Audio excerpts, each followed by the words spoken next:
Mesdames et messieurs de la presse,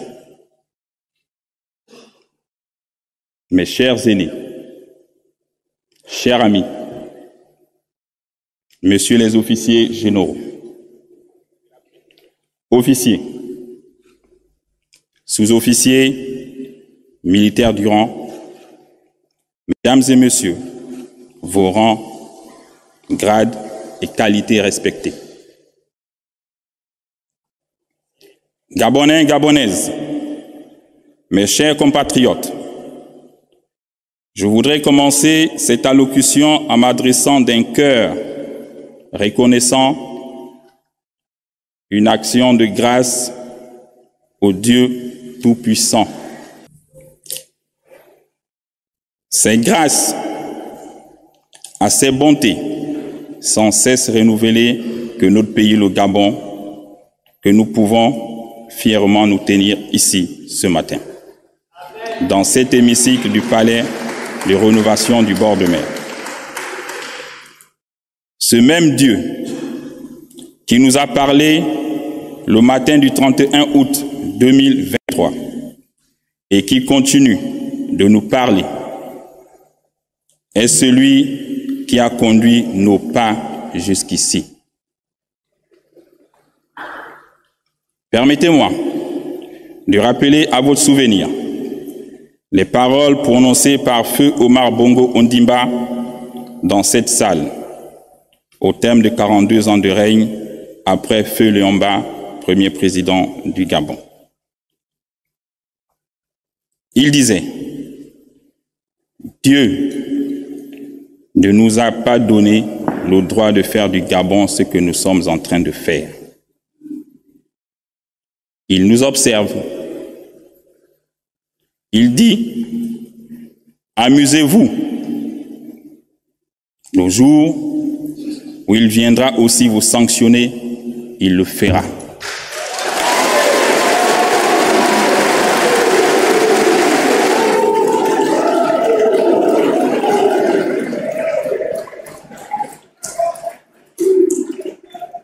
Cette phrase remplie de sagesse était en réalité la voix de Dieu qui a fini par accomplir sa volonté pour le peuple gabonais aujourd'hui.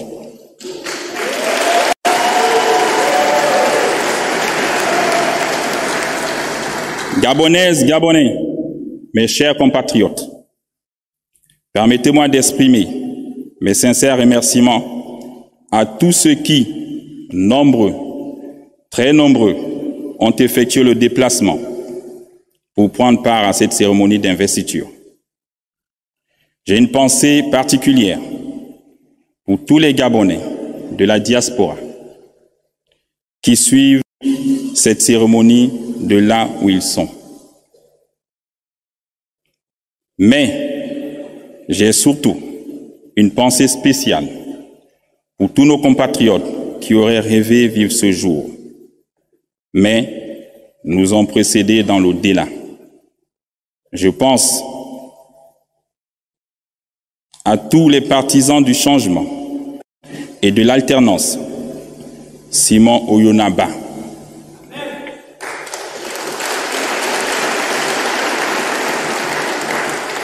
Martine Oulabou,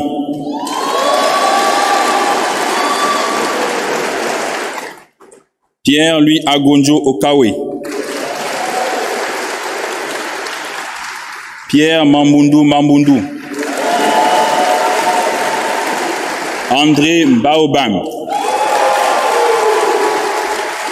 pour ne citer que cela. Comme disait l'ancien président ghanéen, Jerry John Rawlings, quand le peuple est écrasé par ses dirigeants, avec la complicité des juges, c'est l'armée qui lui rend sa liberté et sa dignité.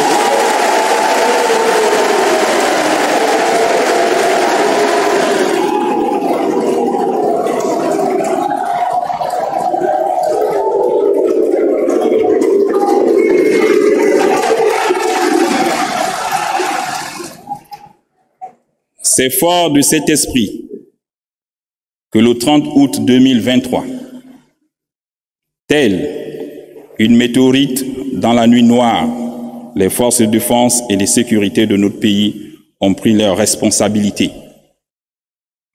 en refusant le coup d'État électoral qui venait d'être prononcé par le Centre gabonais des élections à la suite d'un processus électoral outrageusement biaisé. C'est sans aucune violence, sans heurts et sans effusion de sang que le Comité pour la transition et la restauration des institutions, en abrégé CTRI, a changé le régime en place, qui confisquait le pouvoir des institutions de la République depuis plusieurs années, au mépris flagrant des règles démocratiques.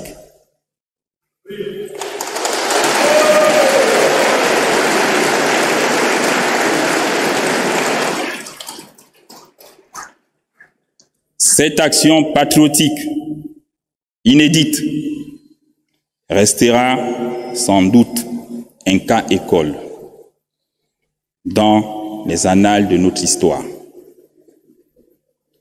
L'armée républicaine s'est inscrite dans le refus de cautionner la forfaiture qui aurait, une fois de trop, coûté la vie à de nombreux citoyens.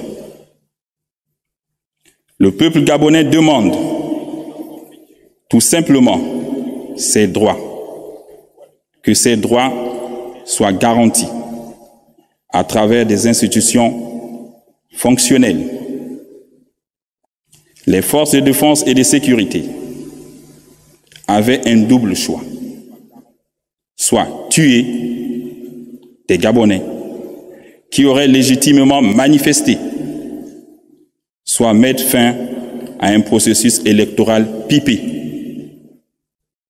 dont les conditions du déroulement ne permettaient d'ailleurs pas l'expression d'une démocratie. C'est en toute liberté et responsabilité que nous avons dit non. Plus jamais ça dans notre beau pays, le Gabon.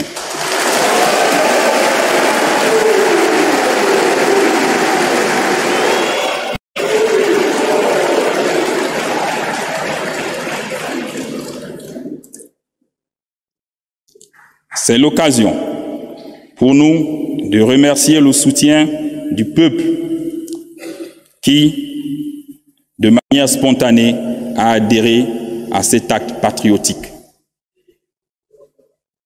Notre étonnement est grand lorsqu'on entend certaines institutions internationales condamner l'acte posé par des soldats qui n'ont fait que respecter leur serment sous le drapeau. Sauver la patrie au péril de leur vie.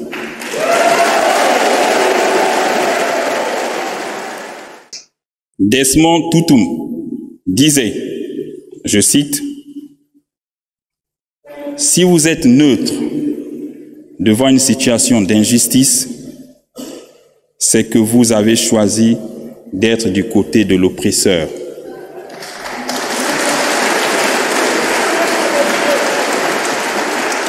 Nous, forces de défense et de sécurité, nous avons choisi d'être du côté du peuple et de la liberté.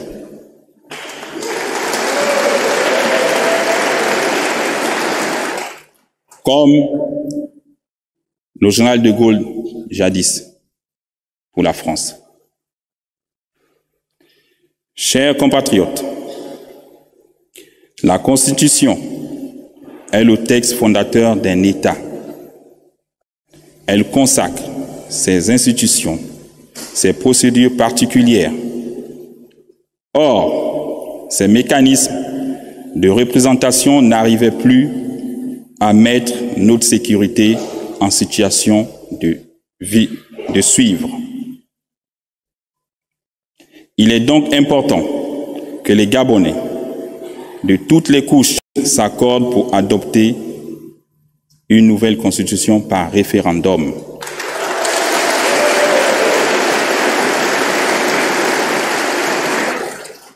ainsi qu'un nouveau code électoral.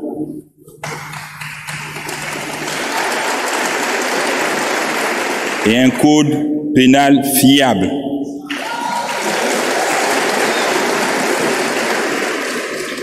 Qui garantissent à tous les mêmes chances. Notre pays, le Gabon, mérite des institutions fortes, crédibles, une gouvernance assainie, plus en phase avec les normes internationales en matière de respect des droits humains, des libertés fondamentales, de la démocratie, de l'état de droit. Je souligne par ailleurs que le Gabon est un pays indivisible dans sa diversité, de ses cultures, sa complexité ethnique et sa géographie. L'unité de notre peuple doit toujours être la condition essentielle pour l'exercice de nos libertés fondamentales. J'y veillerai personnellement durant toute la période de transition. De même, je m'engage à ce que les relations séculaires entre les Gabonais et nos frères étrangers soient toujours des relations de grande amitié, de tolérance et de la concorde. La politique et l'administration dans un pays sont des domaines de la souveraineté nationale. Le dire n'est nullement de la xénophobie.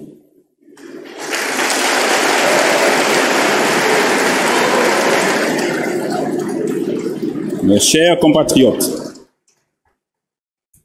depuis quelques jours, le Comité pour la transition et la restauration des institutions a entrepris des consultations avec toutes les forces vives de la nation. Les préoccupations soulevées sont légitimes et limpides. Aussi, avec le gouvernement qui va être mis en place dans quelques jours, composé de gens expérimentés et de personnes à la compétence avérée, nous allons nous altérer à donner à tous des raisons d'espérer à une vie meilleure.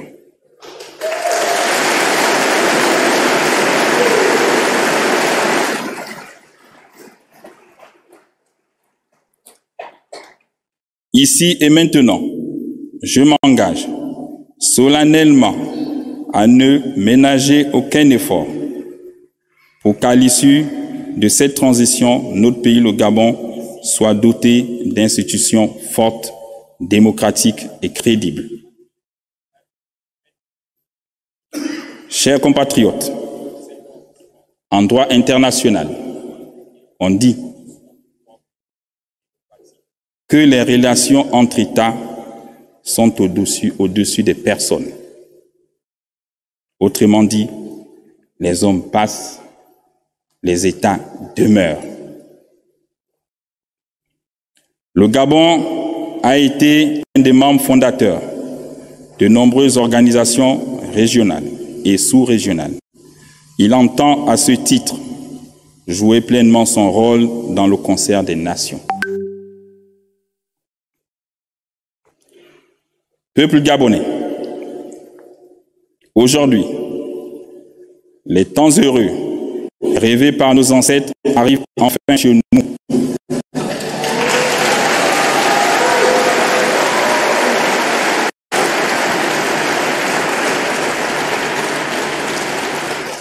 Et il faut donc un changement profond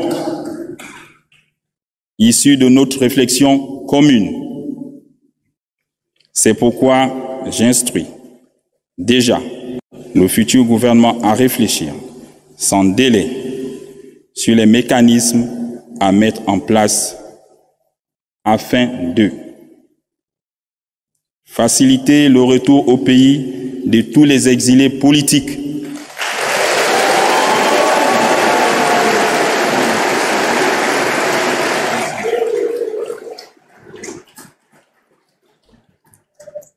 rétablir la bourse pour les élèves du secondaire,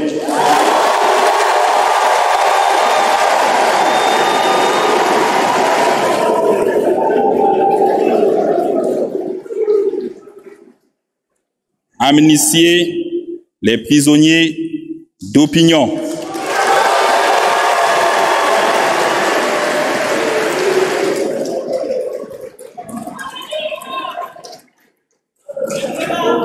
financer l'économie nationale avec les partenaires locaux et les institutions financières locales, créer une synergie avec l'accompagnement des banques locales pour le paiement des pensions des retraités,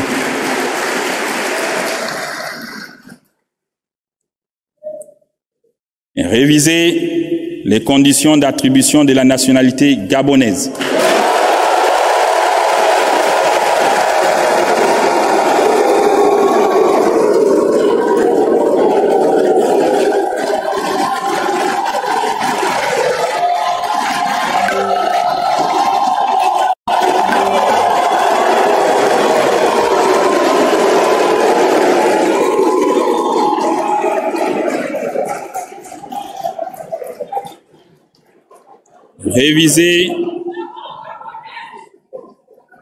Réviser les lois du foncier en République gabonaise.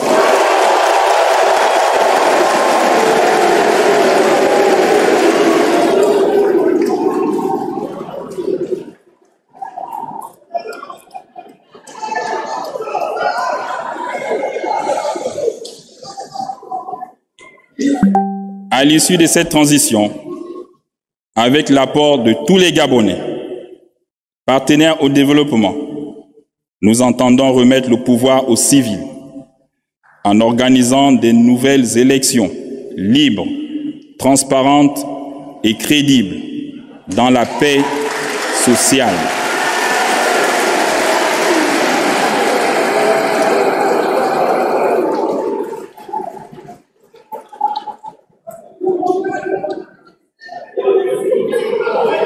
Hommage au père fondateur de notre belle nation, peuple gabonais, c'est enfin notre essor vers la félicité.